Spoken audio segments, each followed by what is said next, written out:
Who says Thanksgiving dinner can only be made for a large group of people? As long as you're not making too many dirty dishes and you're not roasting an entire turkey, it's really easy to make a really, really nice Thanksgiving turkey dinner at home, even if it's just you or just you and one other person. So stick around and make turkey dinner with me.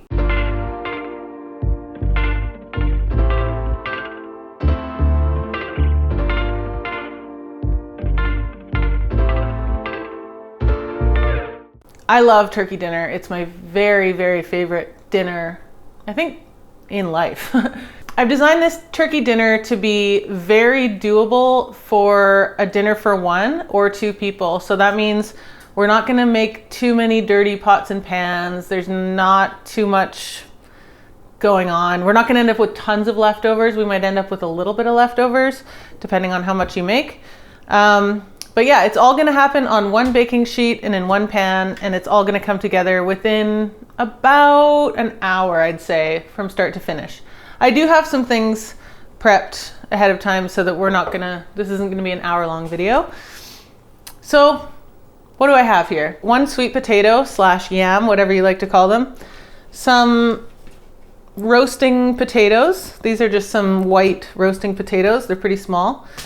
I've got some onion, some Brussels sprouts, because I love Brussels sprouts. I've got some torn up bread, could be any kind of bread. Some mushrooms. I'm using these for the stuffing.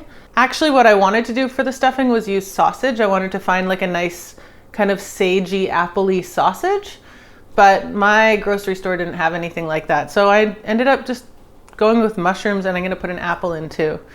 And some fresh herbs. I've got some sage and some thyme. If you don't have fresh, you can use dried, no problem.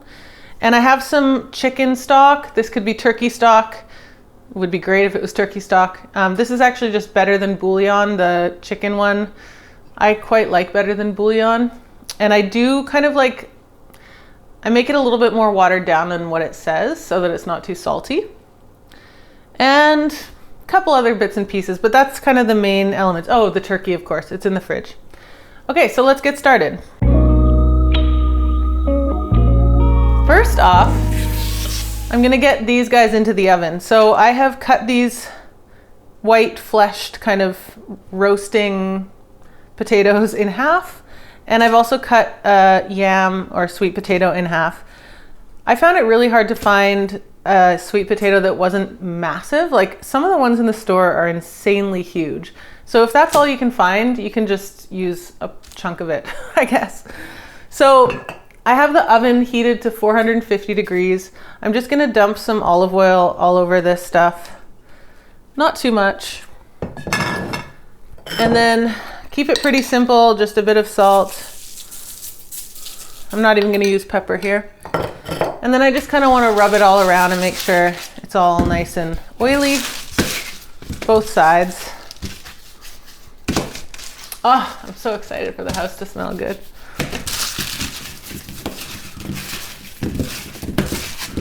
And I like to roast potatoes with the flesh side down because I find it helps them crisp up a bit more. And this olive oil smells good. Okay, so making sure everything's really nicely spaced out. I'm just gonna throw this in the oven.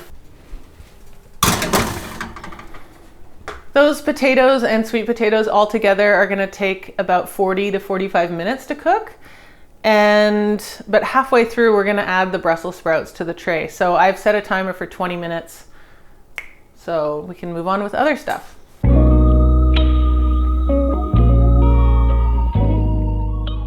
So next I'm gonna make the stuffing, and it's kind of a funny thing because stuffing is about the most high maintenance thing about turkey dinner, I would say. But to me, it's 100% necessary. Like, it's my favorite thing about turkey dinner, like stuffing and gravy, and pretty much everything else can step aside. So in a pretty big pan, I've just got a stainless steel pan here. I'm gonna put a good chunk of butter. So we're not using sausage, and we're not using, maybe that's a bit too big. And we're not gonna have any turkey skin or anything because we're just using fillets. So it's gonna be pretty light, like everything's quite lean. which is where butter comes in. I have about 8 mushrooms cut up here. I think I'm only going to use about, I'm going to leave some of this behind because it's quite a bit of mushroom. Let's say that's about 6 mushrooms chopped into little cubes.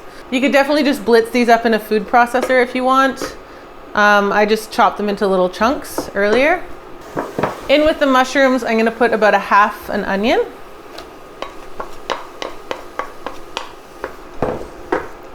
And then just let these kind of sweat a little bit.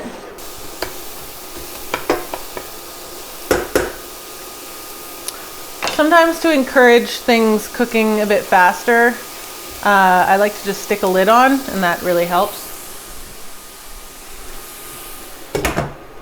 While those are cooking, I'm gonna grate a green apple because I wanted that like sagey, appley kind of vibe with the sausage that I didn't end up buying. So I'm basically just replicating it with mushrooms and an apple. Oh, the mushrooms already smell so good. You want it? Yeah. Do you mind if it tastes a bit like onion? Okay, I guess not. All right, so it's been like 2 or 3 minutes and the mushrooms are kind of really cooking down. Stick that there. The onions are sweating, the mushrooms are cooking down. This is already like halved in volume. So I'm just gonna add the apple. And then I have some fresh thyme leaves I'm just gonna pinch in. Thyme is one of my favorite of the woody herb family, but it's such a pain to get off the stem. And then I'll put some sage in too, I'll just chop it up. If all you have is dried herbs, I actually really recommend ground sage or even ground poultry seasoning. That's definitely what I grew up with, and I love that stuff. The problem is you always forget if you have it or not, because you only use it once a year, and then every year you're like, oh, I better get some just in case, and then you have like 10 bags of poultry seasoning in your cupboard. Mom, we've been there, right? All right, it's been about 5 minutes.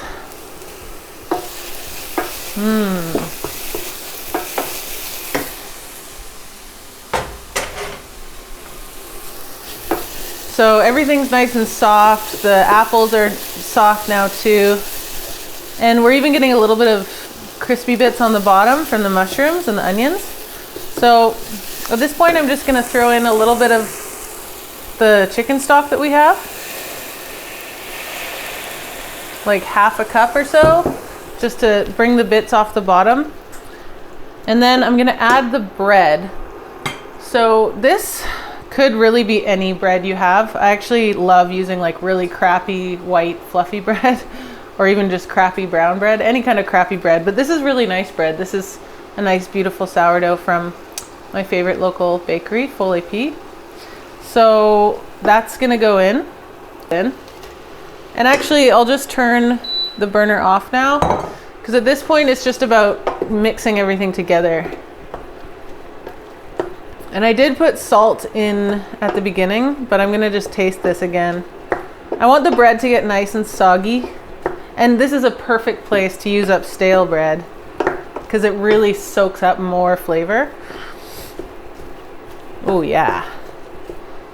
That's what we're dealing with here.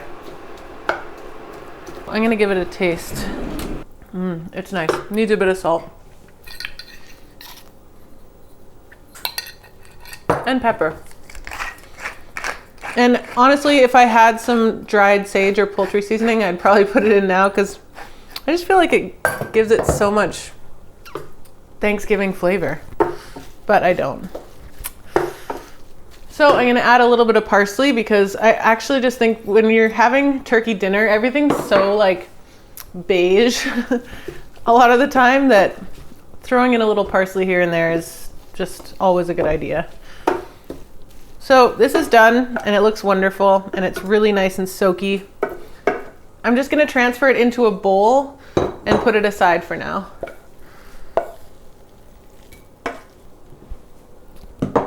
And then I'm just gonna take this pan and give it a little wipe because I'm gonna use it again to cook the turkey in.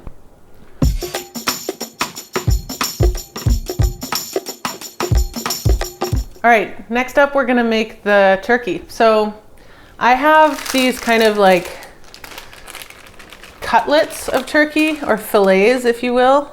You can really often buy turkey, I guess it's called turkey scallopini, when it's already been pounded out. I see that often in the store, but I didn't see it today. So instead I just bought these turkey fillets and I just butterflied them open and pounded them out.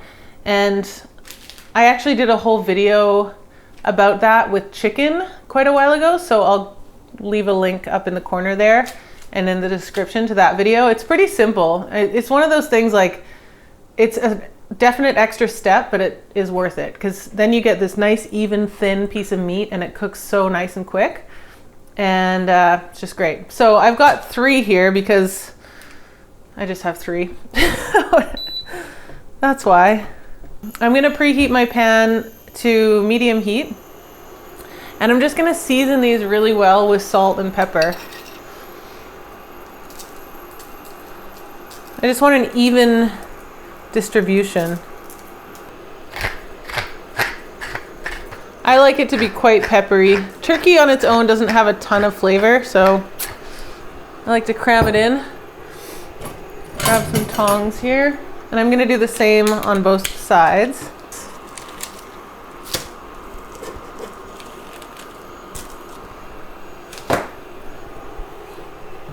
Spoon's bugging me.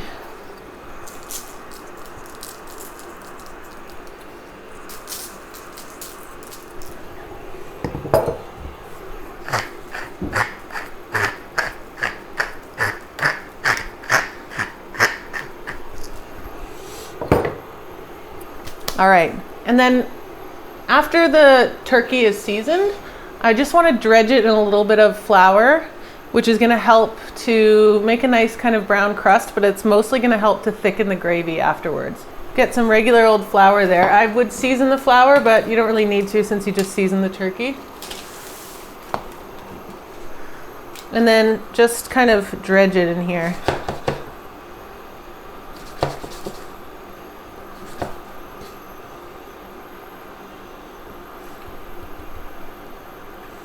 And a little bit of oil and butter into the pan, because if it's just butter, it'll burn. And if it's just oil, it won't taste like butter.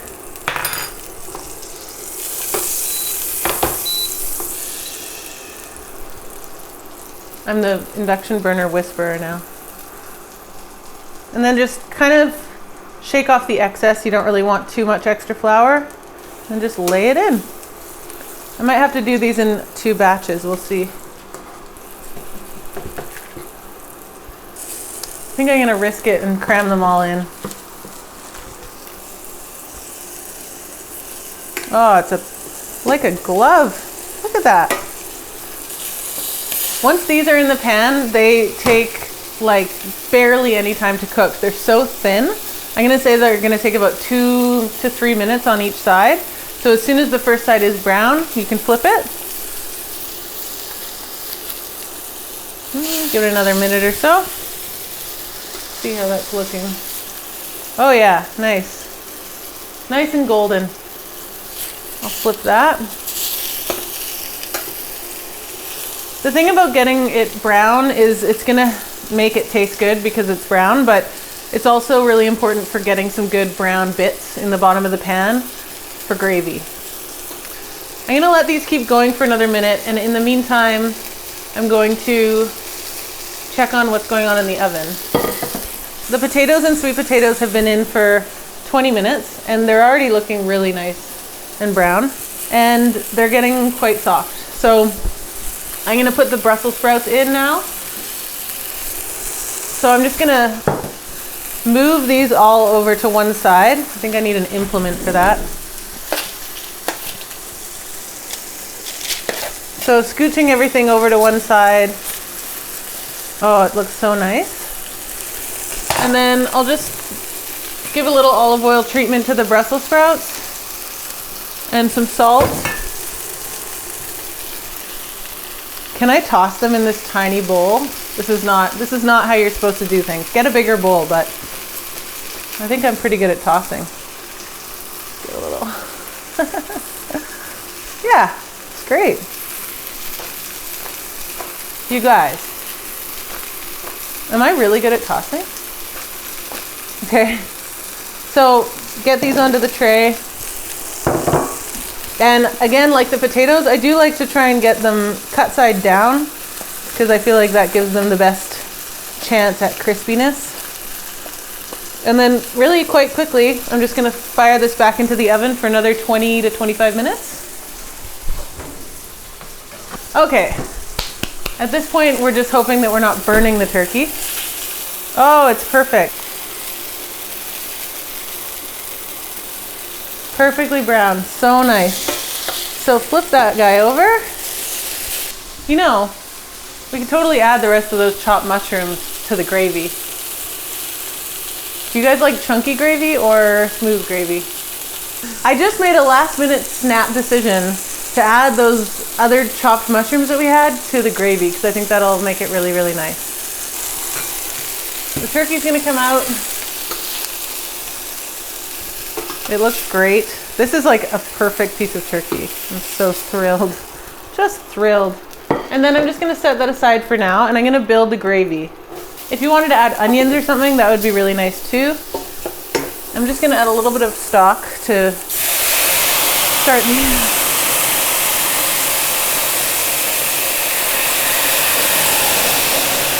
All right. Just added a little stock to get the ball rolling here with the mushrooms. You know, we've been cooking for a while now. I think it's a good moment to open up the wine. What do you think? Ooh, my greasy fingers won't let me. Bear with me. There we go. Nope. Thank you so much. Once you get your wine open, find a glass. I also need wine for the gravy, but I find it challenging to put wine into food while not at the same time put wine into my glass. So cheers.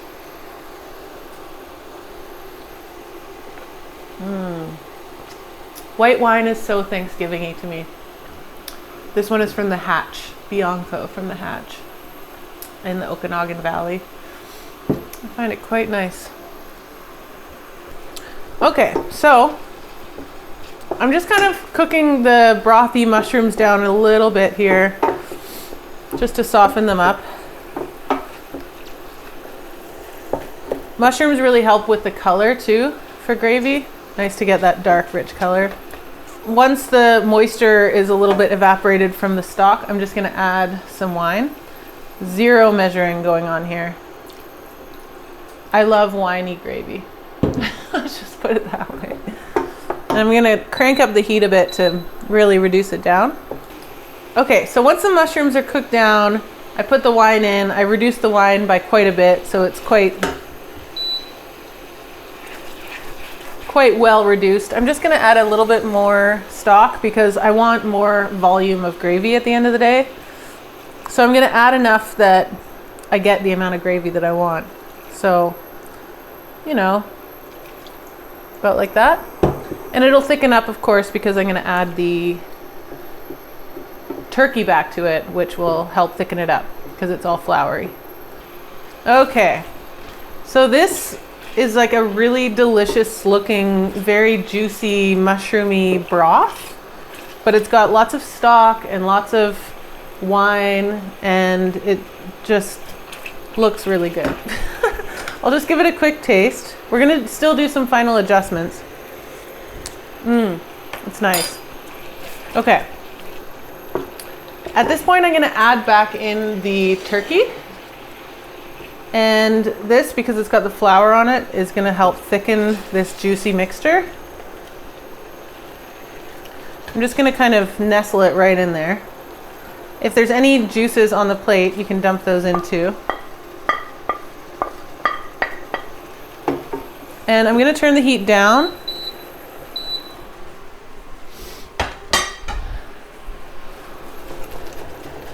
And if there was any final cooking that needed to happen on the turkey, that'll happen right now in this gravy. But I can see the gravy kind of thickening up. I'm gonna add a little bit more stock just because I want a little bit more volume still. And I'm confident that it'll thicken up. And if it doesn't, I can always add cornstarch. And then the final touch with this, if the flavor's right in the gravy, which it is, oh, so good. I'm gonna add a little bit of butter just to kind of give it a little finishing gloss. It's like a tablespoon or so, and just kind of swirl it in.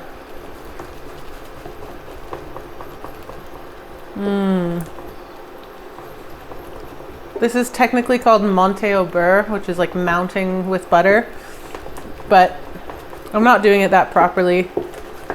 You're supposed to really emulsify it. I feel like it just kind of gets nice and emulsified even if you're kind of sloppy about it.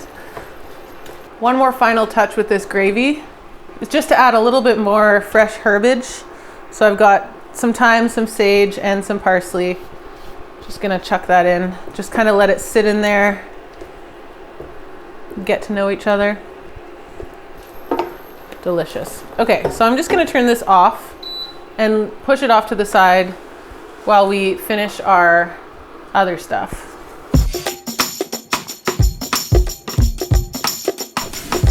Oh my God. So these have spent another 20 minutes in the oven since we put the Brussels sprouts in. And if you can see that, this is what we want with Brussels sprouts. We want crispy little bits, and those little leaves that fall off are great. When I cleaned the Brussels sprouts, I did kind of cut off the stem, and a few of the kind of bigger, coarser leaves fall off. But I leave most of those falling off leaves because I want all those bits. And the potatoes are nice and brown and crispy, and the sweet potatoes are cooked through and nice and brown. So the last thing is I'm actually just gonna flip these sweet potatoes over, and I'm kind of gonna stuff them with our stuffing. Oh, look at that. So I just wanna get in there with my knife and just make some space. I'm almost gonna like semi-mash it. Hold on.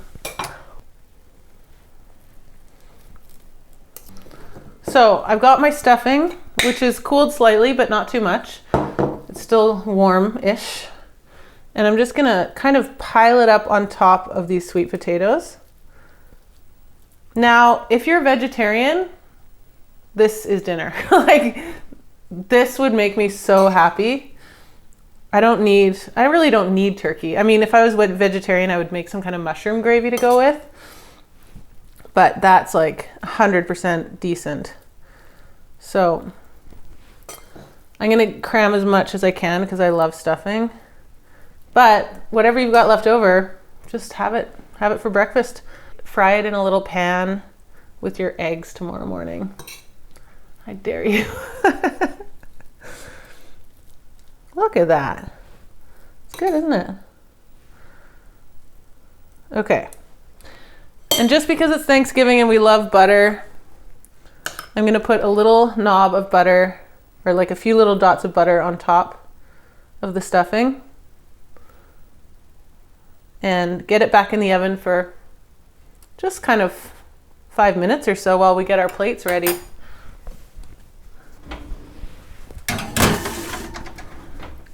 I'm so excited about that.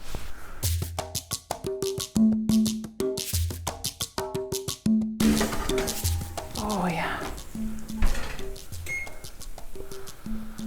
I love this so much. Okay, so that's our turkey dinner. We've got our turkey with our gravy. We've got Brussels sprouts, super crispy and delicious. We've got nice little roasty potatoes. Look at the color on those. So good. And then we've got our stuffed sweet potatoes that are like just loaded with this delicious mushroomy filling. Could be sausage filling, could be whatever. So if you're only one person, you're gonna have a leftover sweet potato half, which I think would be pretty nice. Or you could just have two of them if that's all you're having.